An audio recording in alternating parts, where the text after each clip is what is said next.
আসসালামু আলাইকুম রহমতুল্লাহি ওয়া বারাকাতুহু। দেশের বাইরে যে জায়গাতে দেখছেন সকলের প্রতি শ্রদ্ধা রেখে স্মরণ করছি।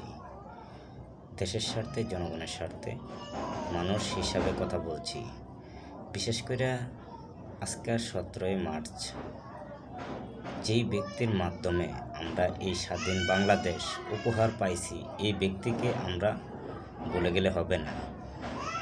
যে ব্যক্তির মাধ্যমে এত সুন্দর একটা রাষ্ট্র আমরা পাইছি, যার মাধ্যমে এই স্বাধীন বাংলাদেশ রূপান্তরিত হয়েছে, যার মাধ্যমে আমরা আজকে বাংলাদেশকে নিয়ে গৌরব করতে পারি, তাকে বলে গেলে হবে না।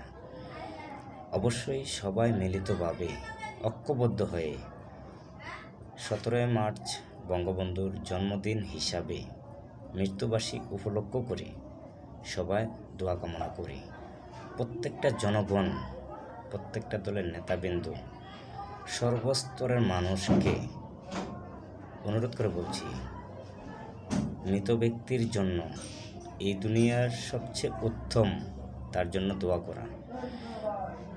তো কোন জায়গায় জন্মবার্ষিকী পালন হবে না হবে এই বিষয়ে আমি কথা বলি না, আর এই বিষয়ে আমি জানতেও চাই না। তবে যার মাধ্যম দিয়ে আমরা এত সুন্দর একটা দেশ পাইছি, যার মাধ্যম দিয়ে এত সুন্দর একটা রাষ্ট্র পাইছি, যার মাধ্যম দিয়ে আজকে এই দেশের উপভোগ করতে পারতেছি আমরা, যার মাধ্যম দিয়ে এত সৌন্দর্য একটা পরিবেশ বাংলাদেশ আমরা পাইছি, তাকে বলে গেলে হবে না ভাই। রাজনীতি নিয়ে হিংসাবিধি ভুলে গিয়ে আসুন বঙ্গবন্ধু শেখ মুজিবুর রহমানের জন্য দোয়া কামনা করি। সর্বস্তরের মানুষকে অনুরোধ করে বলছি, উপকারের কথা বলে গেলে হবে না।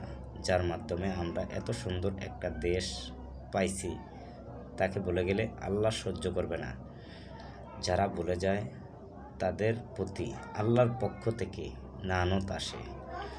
মৃত ব্যক্তির জন্য সবচেয়ে গুরুত্বপূর্ণ আল্লাহর কাছে দোয়া কামনা করা। আসুন আমরা সবাই হিংসাবিধি ভুলে গিয়ে একসাথে মিলেমিশে বঙ্গবন্ধু শেখ মুজিবুর রহমানের মৃত্যুবার্ষিকী উপলক্ষ করে সবাই একসাথে মিলেই দোয়া করি আল্লাহর কাছে। আল্লাহ যেন বঙ্গবন্ধুকে জান্নাত দান করেন। সব ভালো থাকবেন, সুস্থ থাকবেন। আল্লাহ হাফেজ। বাংলাদেশ। আসসালামু আলাইকুম।